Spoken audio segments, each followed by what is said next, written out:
Tonight on Access TV, Live Live with Gotham Comedy Live. Get ready to laugh with Ryan Hamilton, Cyrus McQueen, Pat Brown, Ben Roy, and your host, Tom Papa. From the Gotham Comedy Club in New York City, live, all happening right now. Ladies and gentlemen, your host, Tom Papa.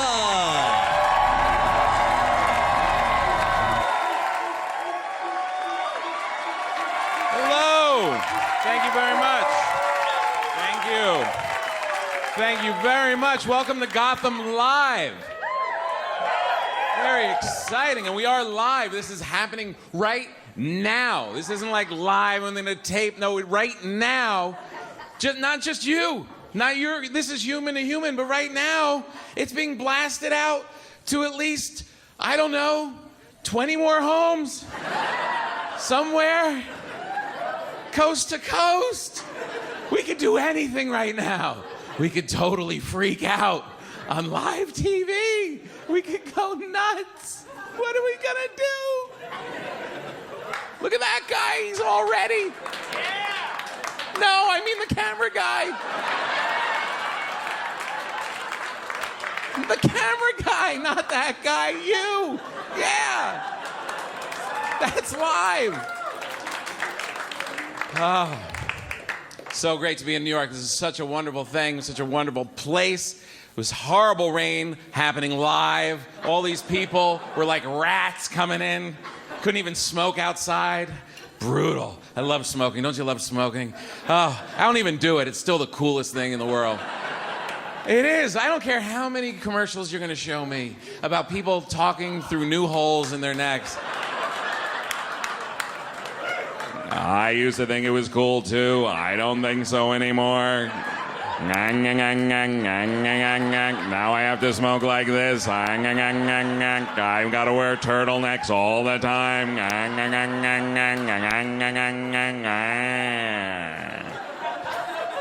Oh, maybe it's not that cool. But then I see one guy in a commercial just going, I think we should kill him right now. I'm like, we got to get cigarettes. We got to get cases or cartons, however they sell them. You just look like you're in control of the world. You have a prop and you're just completely, you can control every social situation. You're at a party with a group of people. There's going to come that moment where you run out of stuff to say and it's going to get uncomfortable and smokers just, I'm going for a smoke, and they leave. I can't leave. I got to sit there and take it. I can't be like, I'm going to go stand on your lawn by myself for a minute.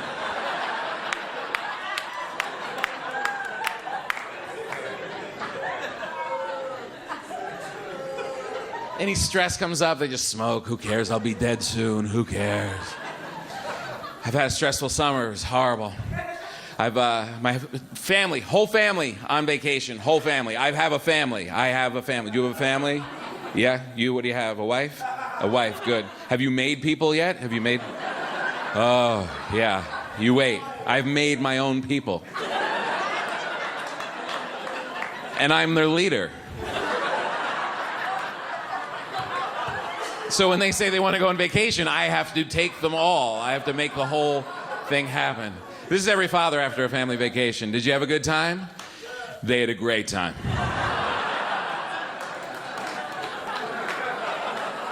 I spent $10,000, no sex. I bought food for people who don't eat it, stood in lines for things I do not enjoy, slept with my pants on for a week. It's weird when you travel with your family because you realize you don't really know them. Like when you're at home, you're like bees in and out of the hive. You don't really see each other that often.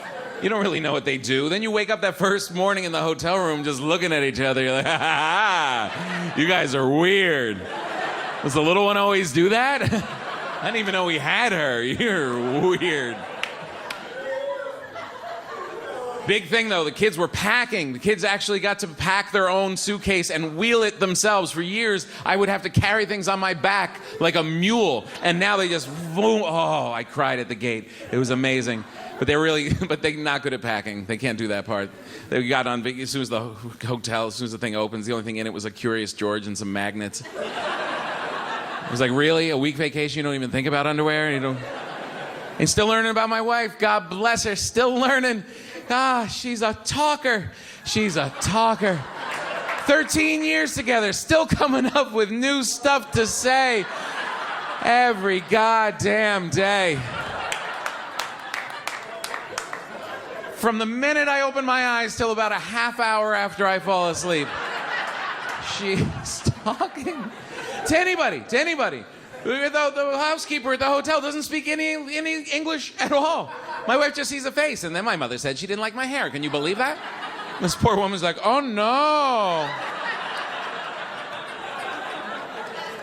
That's terrible. Then we come home, starts talking to our cats. Cats, they don't speak any language at all. My wife just sees 2 ears, like, I should fill those with talking noises. How many times have I told you not to go on this counter? We talk about this every day, and the poor cat's like, meow, meow. That's terrible, meow.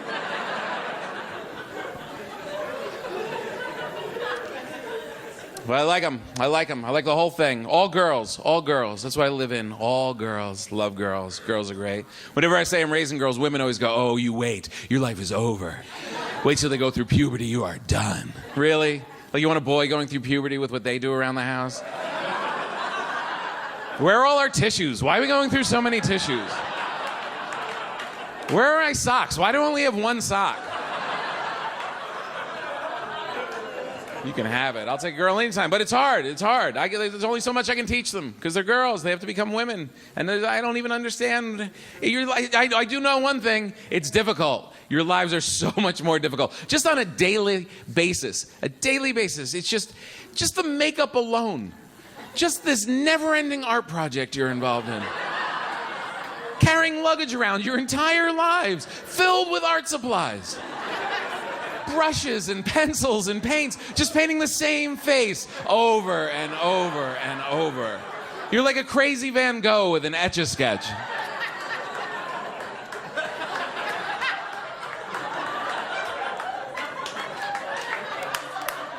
And I don't even know why you do it. Who are you doing it for? It's not for us. We don't care.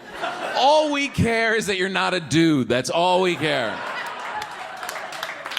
It's for other women. It's that woman-on-woman hateful competition. It's nasty. You ever see women say hello to each other? Nasty. It's all smiles up here. Hi. Then they give each other that slow look of death up and down.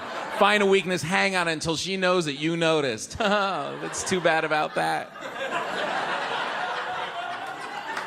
You see the moms in my kids' school trying to out-hot the other moms. Hilarious. Trying to be the hot mom. 7 o'clock in the morning they show up, dressed to kill. To be the hot mom? Are you high? No kid wants their mom to be hot. When you're a kid, you don't want a hot mom. You want a blend-in mom. Just a flowered house dress and wobbly bingo arms. Right? Big sloppy mom boobs. You curl up in her like a cinnamon-scented beanbag chair. That's a mom. And I got news for you. If you are the hot mom, the other moms aren't calling you hot. They're calling you a whore. The whole idea of what it is to be a woman in the culture is demented. I don't even know what to tell my kids, right? Every image of a woman is something you can't be, and it's something we're not interested in, right? Every image of a woman, she's 6'8", emaciated, little boy boobs and bubble lips, just scowling at us through black mascara. It's not a woman. That's nice on a billboard. What would you do with that if you got it into your house? That'd be like having a live giraffe in the living room. Knocking over lamps, hiding behind the piano. What do we do with it? I don't know. Feed it cocaine. It seems to like it. It's not a woman.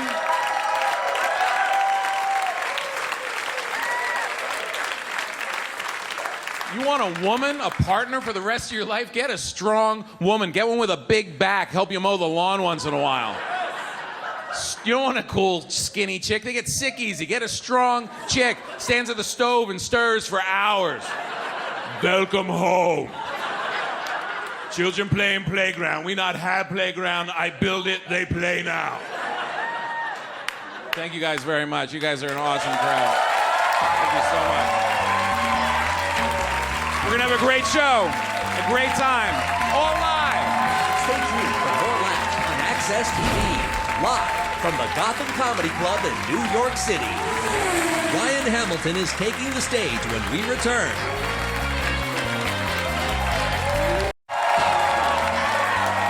Welcome back to the Access TV presentation of Gotham Comedy Live. More laughs happening right now.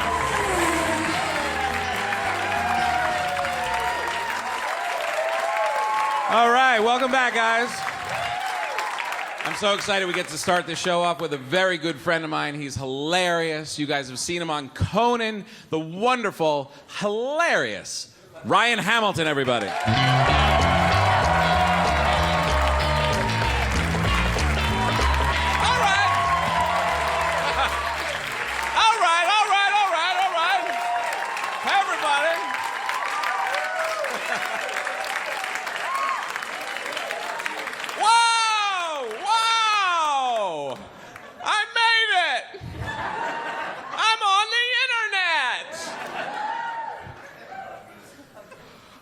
Where do you want to start? You want to start with my face? What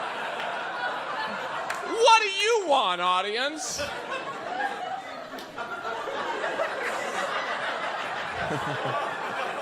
I always look like this.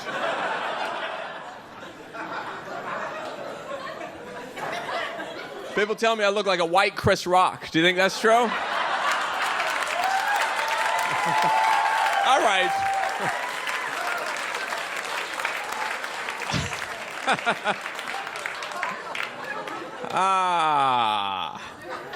I look like Howdy Doody if Howdy Doody had a baby with Howdy Doody. That's what I look like. I look more like a puppet.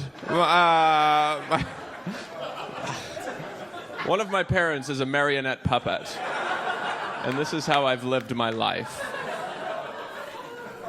Are there any questions up to this point? I know we're live.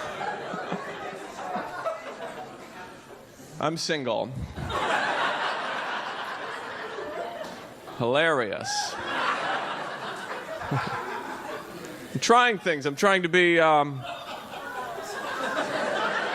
can try things. I went on a horse-drawn carriage ride with this. I did it! I really did it! Nobody does that. You're right. Nobody does that. You don't know anyone who's ever done that? It's like for people who don't know.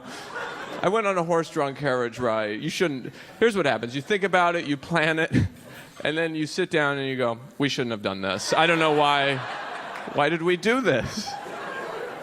It's just, it just feels weird, you know? I have this thought over and over again, which is we have a car. I don't know why we're doing this. I keep thinking we have a car. We have a car. Clip clop. We have a car.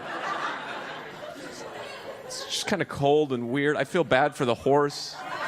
Don't you feel bad for these horses? They haul strangers around Manhattan their whole life. Where do these horses live? You're a horse in Manhattan? Where do you live? In my head, he's got a fourth-floor stable walk-up in Chinatown, and he's got to clump up the stairs and kicks the door open and goes, I got to get out of this city. I don't know. I can't take it anymore. I'm going back to Kentucky.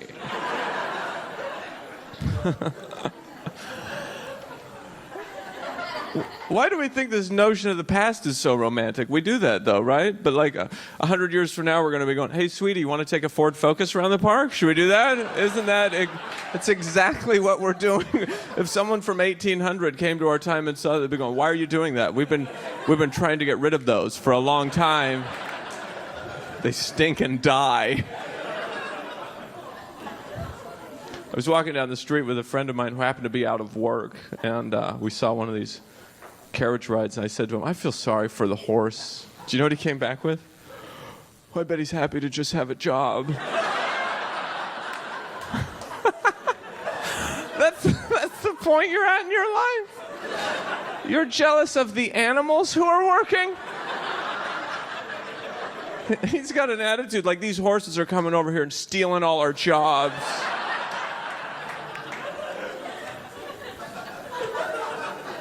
I tried speed dating.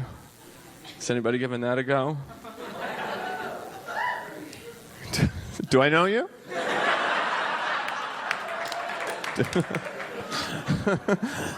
Two people are like, yeah, we did that. You know the concept, right? You meet a lot of people in a short amount of time. Here's what's interesting about speed dating. If one rejection a week isn't enough for you, give this a whirl. Because 30 an hour is a real rush. It really...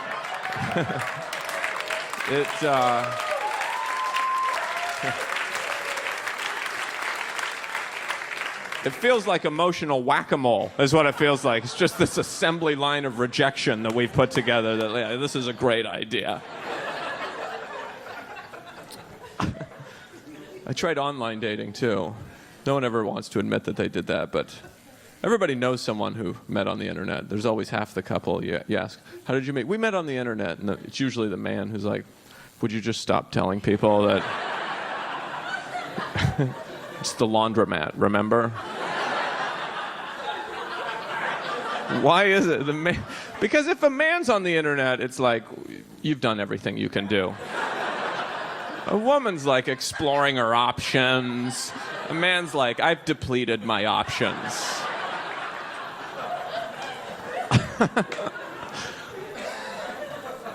I was reading in a magazine. It said if you're not involved in one of these online dating services, you're just going to get left behind socially, you know. So I signed up, and it changed my life. I went from feeling pretty good about myself to feeling like a leper alone in a room typing. That's what I felt like. Just, oh, look, she likes the outdoors too. I can't believe how many people like the outdoors online. It's just, there are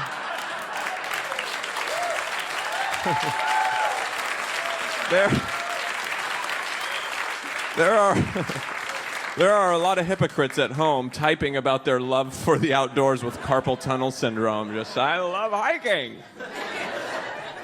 Are you there? Where are you? Some technology is amazing. You know, what do we do without a cell phone? It's great. I can communicate mobile, and it sucks all the grease right off my face. Have you ever noticed that? It's disgusting. Don't act like you don't have this problem. This is a universal problem. People stare at me like, not me. Yeah, you. Every time I get off the phone, I'm like, is there Crisco in my ear? What do I do with... This is disgusting. I should clean it. Nobody ever cleans it. You do the same thing I do. You look at it, you go, that's awful, and then you just rub it on your pants. And then right back to your face. Yeah, I'm still here. I'm exfoliating. How are you? Yeah, I'm...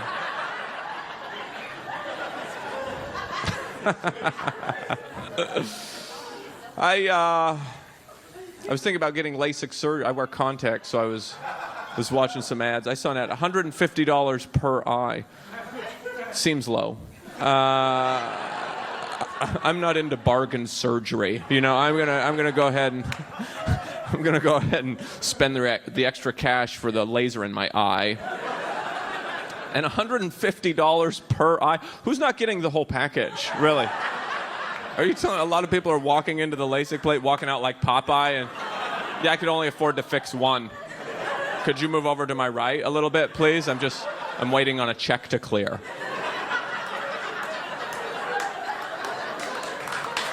Don't clap. Don't clap. I don't have time for your adulations. Is that a word? I may have made that up. It would be tough having vision in only one eye. My friends would mess with me. Hey, Ryan, you want to go check out a show? We're going down to the IMAX. No, I'm going to stay in. I got a sight in my rifle. And I got this new kaleidoscope I've really been wanting to check out, so... I did that joke once, and a woman in the audience yelled out, I just had one eye done. She was for real. She had one eye surgically corrected for long. She kept the other eye for nearsighted vision. What kind of personal hell did you create for yourself? I'm driving. I'm reading again. I'm cooking. Flight simulator. Crossword puzzle. Frisbee.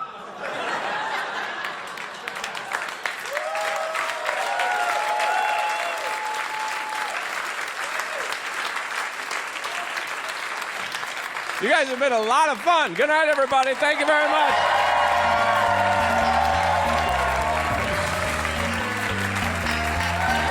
Stay tuned for more laughs on Access TV, live from the Gotham Comedy Club in New York City. Cyrus McQueen is taking the stage when we return.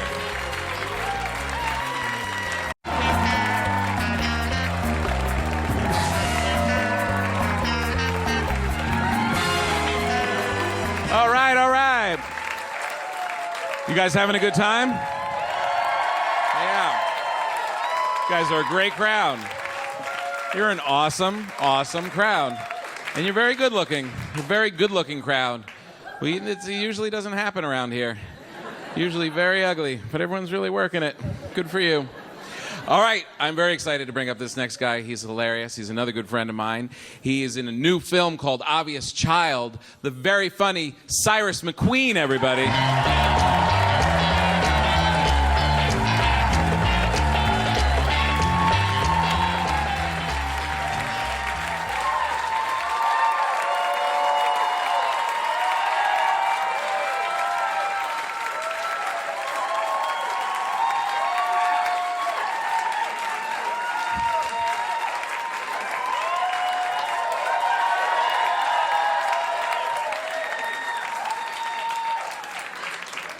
What's up? God damn. Feels good to be on stage. Well, you know, comedy does run in my genes. It does. My father was like a cross between Bill Cosby and Richard Pryor. He was. He was Cosby-like in that he would hide snacks around the house. It was true. And he was like Richard Pryor in that he freebased cocaine. Cracking up all the time, Daddy, cracking up. Oh, man, I feel like there's a lot going on in the news to address. Just last month, the Supreme Court struck down the Defense of Marriage Act. That was a huge step forward for this country. Monumental step forward, monumental. But people forget, Obama came out and supported gay marriage like 4 years ago. He did, because I remember at the time they were saying that it could go down as Obama's I Have a Dream moment, which I found fitting.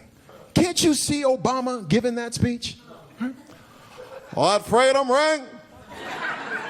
Let it ring from the streets of San Francisco to the timeshares in Far Island. Let it ring. Let it ring from the beaches in Provincetown to the unlimited mimosa brunches in Chelsea. Let it ring.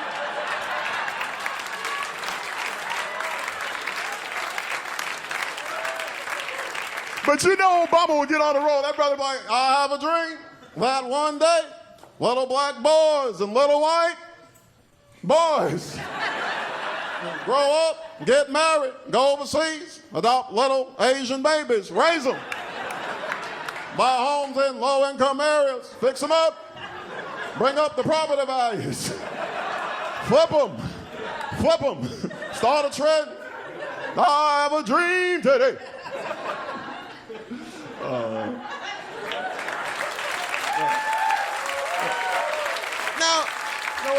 Now he was inaugurated on Martin Luther King Day. Let's not forget. Because I remember I was home. I'm flicking through the channels. I noticed that most of the networks seem to reflect the festive atmosphere in D.C. Most of them. You know, NBC's coverage was upbeat. Fucking turn to CNN. Anderson Cooper's grinning from ear to ear. Turn to Fox News. Not as festive. Not as upbeat on Inauguration Day. Wasn't what they were saying, but what they wouldn't say. Well, let's face it, it's what they couldn't say. And it made me realize, you know, Fox News, they need a correspondent that can say all the shit they really think about black people, but get away with it. They need someone like Samuel Jackson's character from Django Unchained. They do. They need a Steven via satellite from Candyland. He can be like, you mean to tell me they letting this nigga in the White House? Again?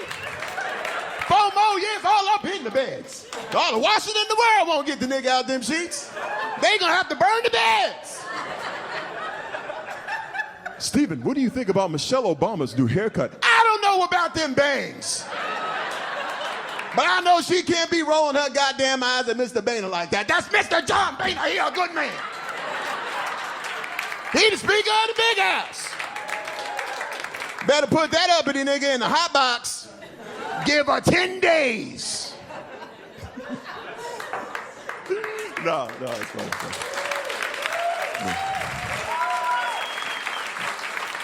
Say what you will, though. Say what you will about the South, man. I'm fucking tired of New York City, man.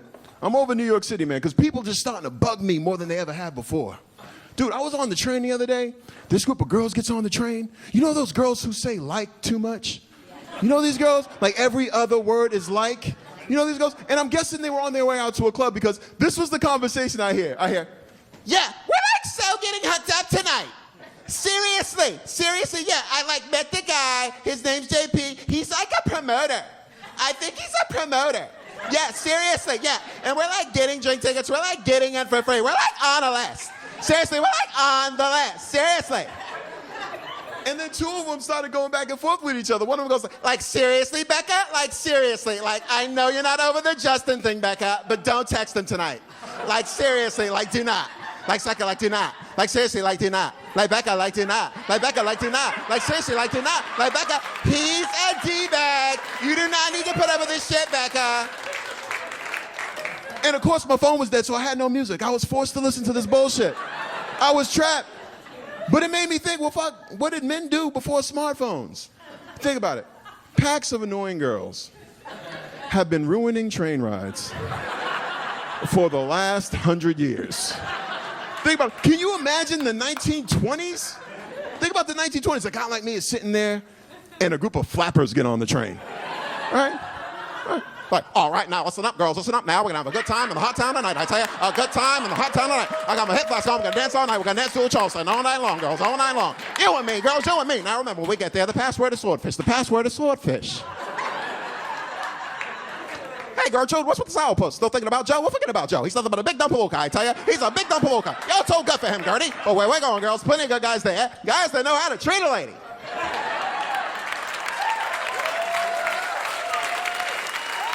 Now remember, when we get there, the password is swordfish, you know? 1928 on the A train, shit. But back then, men would yell at women, so they'd be like, hey, you broads, pipe down. And they go, what's it to you, Buster? Why don't you put an egg in your shoe and beat it? Right, girls? Right, girls? Oh, man. I really can't make fun of white girls too much. My girlfriend is white. She is. She's white. Funny thing I've learned, though, hard being racist when you have a white girlfriend. Oh, yeah. Can't just come home complaining about white people. Them days are over. Them days are over. But what I started to do is, y'all, I'll take the white person I want to complain about, and I'll just replace him with a homeless guy. Dude, works like a charm. I'm just like, I was just at Park Slope at Starbucks. This fucking homeless guy runs right into me with a stroller. No sorry, no excuse me. I'm like, well, fuck it. The world doesn't revolve around you and your precious little beer bottles, okay? You entitled homeless bitch, you know?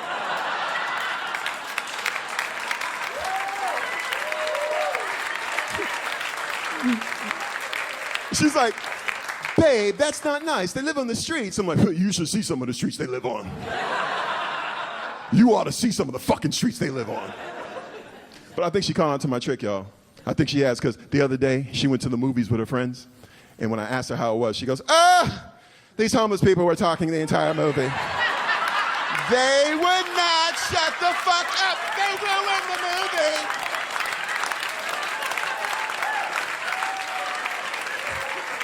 They came in 30 minutes after it started. They brought in their own food. You know how those homeless people are. Touche, baby. Touche.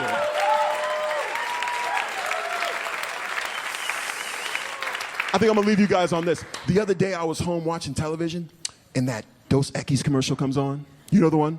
The most interesting man in the world, right? And I'm looking at this fucking beard. I'm like, shit, man, I'm starting to look like the most interesting black man in the world. And then I thought, well, what would them commercials be like, right? He's had a penis reduction. Twice. Bloods and Crips both attend his house parties. Oprah reads books that he recommends.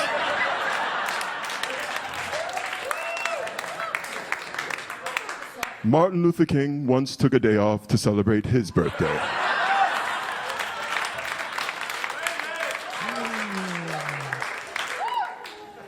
Fat white women chase him.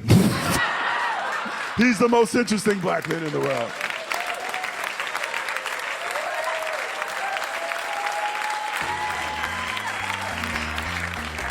I don't always drink beer, but when I do, I prefer Colt 45. Thank you guys so much. I'm Cyrus McQueen.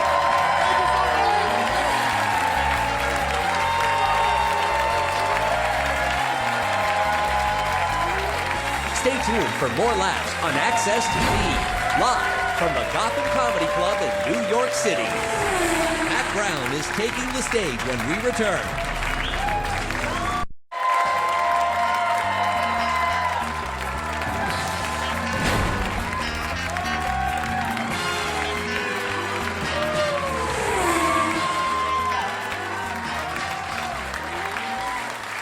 All right, welcome back, welcome back.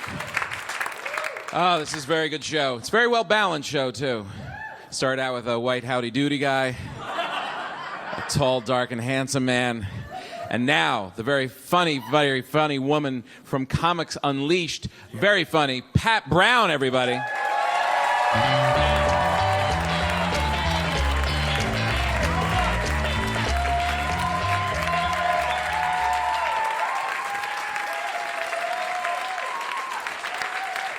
All right, thank you.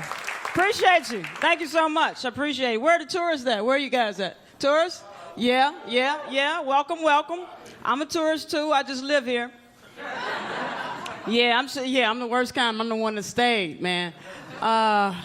New York is just a different animal. I'm trying to get used to it. It's just a really different animal. I think cities got personalities, right? Because I'm originally from Atlanta, Georgia. And like Atlanta, we just way laid back.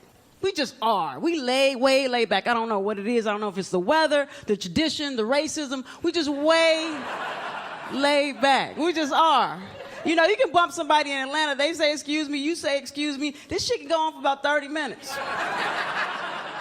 Not in New York. New York, y'all's hype, man. Y'all power walking. Y'all go. Let's go. Let's move. Let's go. I remember the first time I was at Times Square, I got bumped like 200 times.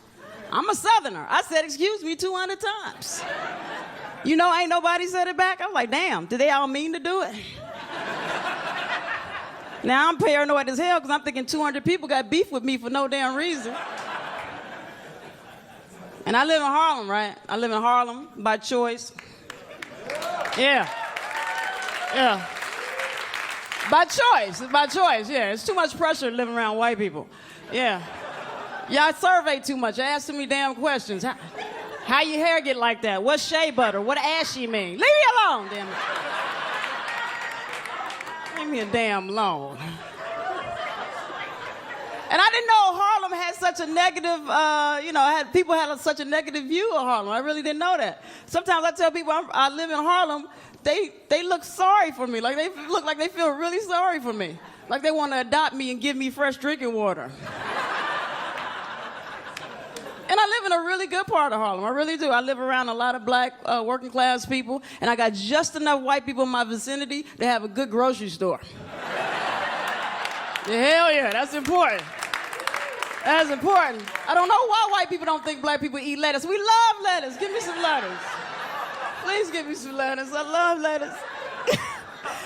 Oh, I hate a grimy grocery store. That's my pet peeve. I hate a grimy grocery store. You know when your grocery store is bad when you go inside and they have a dark alley. I was like, hey, dude, where's the relish? She said, down there. I'm like, damn, would you walk with me? I want to get raped just over some condiments. It's hard, though. I'm trying to, being a New Yorker now, 8 million people, I'm trying to find somebody. I am single, but I'm trying to quit. I don't know. Yeah, single's hard. I don't care what nobody. Single sucks. You hear me? Single sucks ass. Single sucks open ass. Yeah, open ass is more emphatic like that. Yeah, because when you see an open ass, you got to ask yourself, why is that ass open? Who opened the ass? Now there's an investigation, there's crime tape. I tell you, anybody, it's hard for me because I think when you get older, it's a little harder to date. Anybody sing over 35? Sing over 35? Anybody? Yeah, that is slim pickings. That is slim pickings. It is. Sing over 35 is slim pickings. That's like an old bag of Halloween candy. Ain't no Snickers left, ain't no Reese's Cups, ain't no Hershey's. Hell yeah. Yeah. Ain't no Hershey's, just black licorice left and candy corn, boy.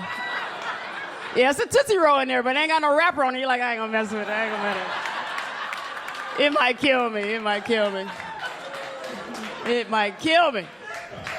That's all I want. I love little things. Little things turn me on. This is my little thing. I love a nice smile. If I can find this in the 30s and the 40s, if I can find somebody with a nice smile that teeth go all the way back, if I can find that, somebody feel me, teeth go all the way back. You know what I'm talking about? Why is this always missing? Right here, right here.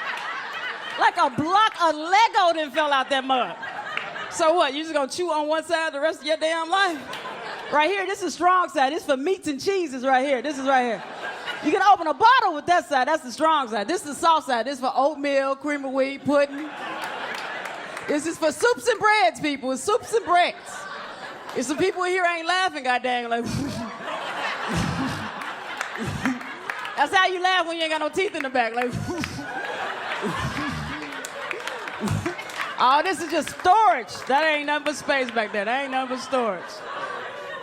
But you know what it is, people? Is healthcare. It's the difference between dollars and cents. It's just merely economics, what it comes down to. Because when you get in your 30s and 40s, everybody in here, when you get in your 30s and 40s, you're going to need a root canal. You're going to need a crown, something like that, right? How much is that, people? $10, $11, $100. How much to pull it? $75. That is the difference between fix it or fuck it. It is.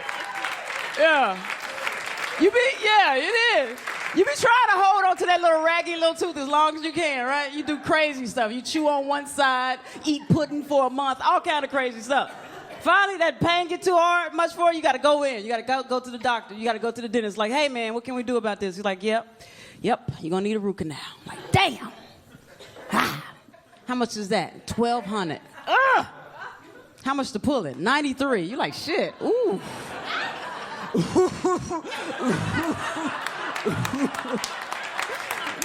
And then when you really gotta laugh, you always put that hand up. Yeah, it happened to me. It happened to me. I can't even talk about it. It happened to me. Like 2 years ago, about 5 years ago, actually. 5 years ago, I fainted, and I knocked out my 2 front teeth. And I went to the dentist immediately. I was like, ooh, I am not going to look like a crackhead, not actually be on crack. I was like, hey, Mr. Dentist, man, what can we do about this? He said, you got 2 options. I was like, give them to him. He said, one, you can do a partial. I was like, what's that? He's like, you make a mold for your mouth, and you can take them in and out. And I was like, hell no. Hell no. I don't want my looks to be adjustable. It's like, what else we got? He said, we got implants. I was like, what are those? He said, you put them in your jaw, just as strong as your regular teeth, and just aesthetically as pleasing. I'm like, hell yeah, man. Hell yeah. How much are those? He said, $3,500 a piece. I'm like, golly. How much for one big one? Shit. I'll draw the line down the middle. I'll draw that damn line right down the middle. I swear I will. Sure. That's a lot to bite an apple, you hear me? I'll buy a blender and never chew again. Forget chewing. Don't need to chew. Ladies, before I get out of here, I want to talk to you real quick. Ladies, make sure you take care of yourselves. Make sure you go to gynecologist. I know why you want to go. Doesn't it seem strange you got to pay him? You lay up for him for about 20 minutes, you got to pay him. That's how I always write the check for the wrong amount. Because I figure if I lay up for you, you're going to call me the next day. Playing with my emotions. You all up in here. I thought we had something. Hey, guys, my name is Pat Brown. Thank you so much. Stay tuned for more laughs on Access TV, live from the Gotham Comedy Club in New York City. Ben Roy is taking the stage when we return.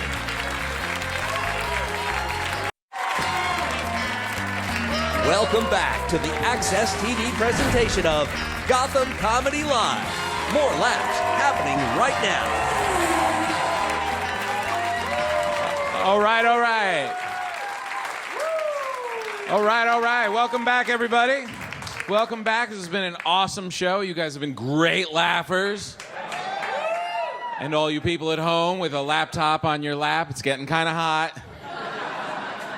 People watching TV old school, no problem. We're going to round out the show with a great, great comedian. You may know him from HBO's Funny as Hell. Let's hear it for the very funny Ben Roy, everybody.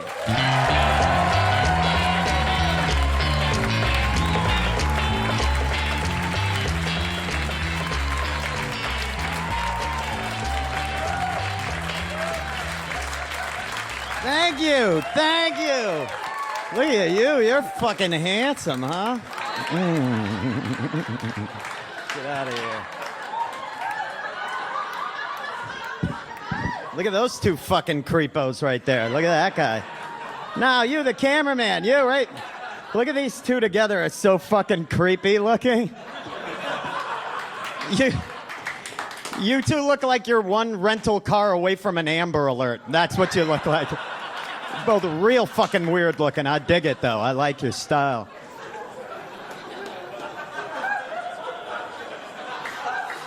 I'm wicked excited to be here. You guys have seen a lot of awesome comedy, and I'm just going to say this real quick.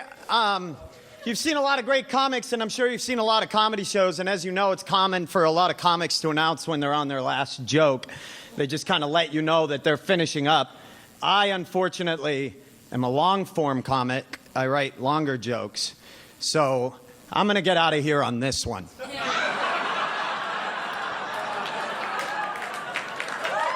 Are you guys getting hammered or what? Get fucking drunk. I'm not drinking. May 23rd, I passed my 3rd year of sobriety, which is fucking, yeah. I don't know what the fuck you're applauding for. Don't do it. No. Like, if any of you are thinking you have a drinking problem, ditch your loved ones. It's much easier to do. Because they're the ones that seem to have a problem with the way you drink. So if you get rid of mom and dad, life kicks ass again, doesn't it? God damn it, I want to get drunk so bad. Like, that's probably got vodka in it, doesn't it? God, I love vodka. Don't you love vodka? It's so good. I can't drink vodka anymore, though. That shit's the key that opens up the door to where I keep all my baggage.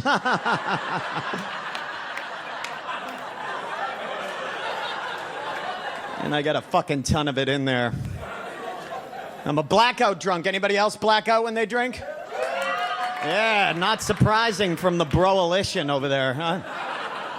I'm a blackout. You ever do this one? You ever get so drunk you have to log on to your online bank statements in the morning to figure out all the different fucking places you were at the night before?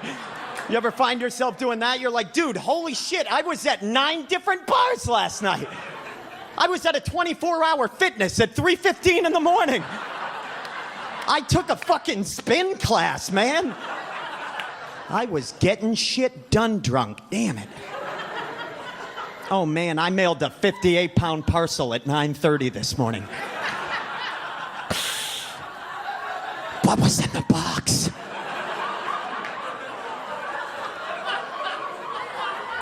This is one I used to do that I know a bunch of you in here do. Did you ever wake up out of a blackout and realize that you messed up a bunch of shit, but you got one thing done in the morning, and that one thing freaks you the fuck out? Like, everybody's mad at you, they all hate you, right? You've got like angry texts, but you got one thing done in the midst of a and you can't, and it's one of those days where you like wake up and you're still like sitting upright in your kitchen chair or something, you know, like you're just like,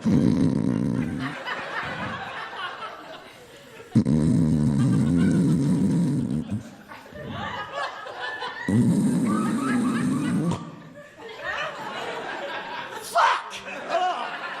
Oh my God, what the fuck? What the fuck am I doing, right? I look down, I've still got my jacket with my hood on, zipped all the way up. I've still got my earbuds from my iPod still in my ear. I look down, I've got my shoes on, but I'm naked from the waist down, right? Somehow I got my pants off over my shoes.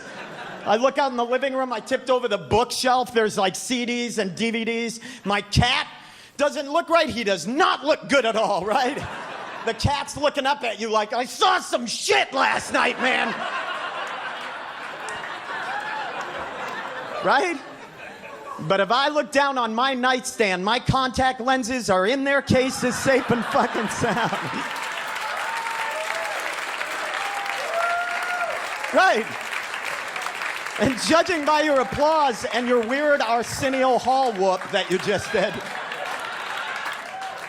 judging by that, that means a lot of you in here do that shit, right? But where the fuck are our priorities when we've been drinking? Because I'm concerned about my eye health. But apparently I'm not concerned about the fact that I crawled out of a music venue bathroom the night before on my hands and knees up onto a city bus, which means that I got home and licked my weight in public transit bacteria off my fingertips because I'm buck naked eating hummus on my bathroom floor, right? But I wouldn't want to get an eye infection. No way, Wall Street. Screw that. That lasts 48 hours. Fuck that. A tapeworm, I'll take my chances. But an eye infection, not for this guy.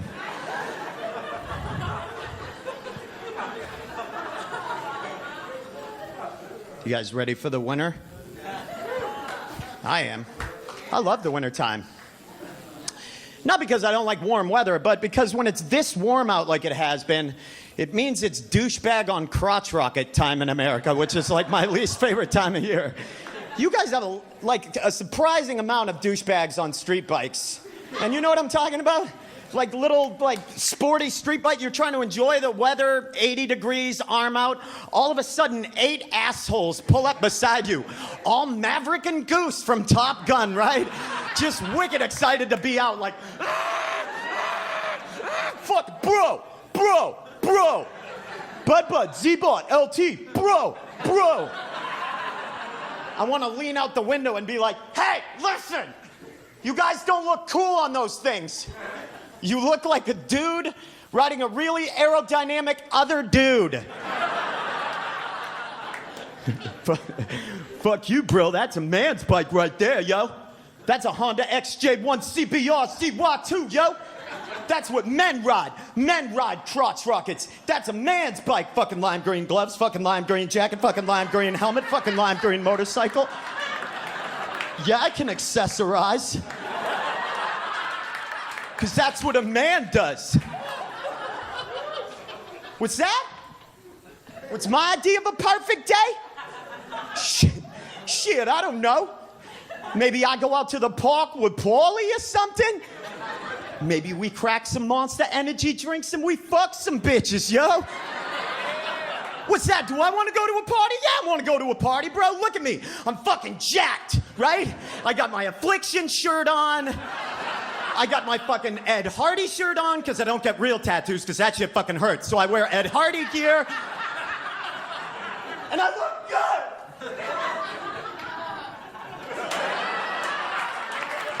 And I want to go to that party.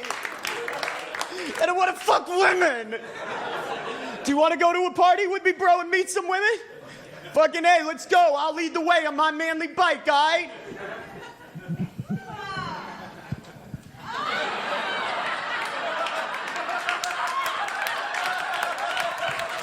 There you go, New York. That's your masculine machine right there.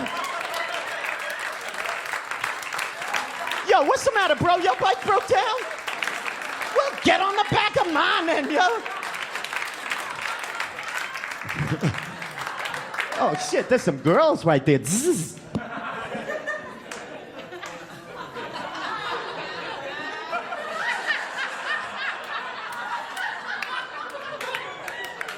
What? My lips are wind chapped. Hey, yo, girl, you want to take a ride on my motorcycle or what? Yeah? Are you wearing a G-string? You better be if you're a chick on a crotch rocket, right? Because it's like a prerequisite that you are, because we all get stuck behind this bike with this chick in your windshield at the light doing this, right? You get this shit, right? And she's got her slut suspenders hiked all the way up to her armpits. It looks like a big pink McDonald's logo up her back, right? I'm riding behind her. I'm like, honey, I feel like fucking a Big Mac for some reason. You guys have been an amazing audience. Thanks a lot. My name's Ben Roy. Stay tuned for more laughs on Access TV, live from the Gotham Comedy Club in New York City.